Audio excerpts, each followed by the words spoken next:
Бензините поевтинуваат за 1,5, а дизелот за 2,5 денари според пресметките на владата, но се чека одлука на Регулаторната комисија за енергетика.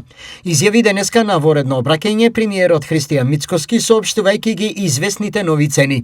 Евросуперот од 95 октани и Евросуперот од 98 да бидат намалени за 1,5 денари, додека дизел горивото да биде намалено за 2,5 денари, што ќе каже дека максималната цена за супер горивото од 95 октани да биде 82 денари за литар, и тука не е вклучено не попуст од 2 денари за литар, кој што, знаете, Окта на своите комитенти го одобрува.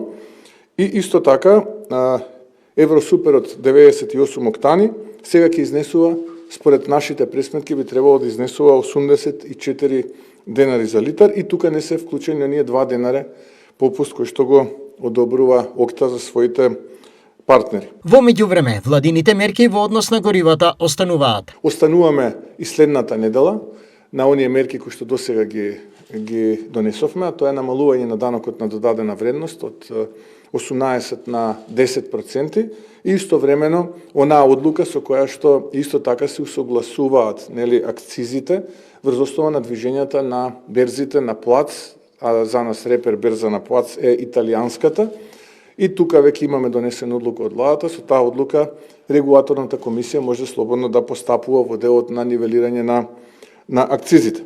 Потрошувачката во овој период е зголемена за 30% и во некои денови таа достигнува и до 2 милиони литри, но и покрај ова доволни количини има на сите видови горива, потенцира Мицкоски.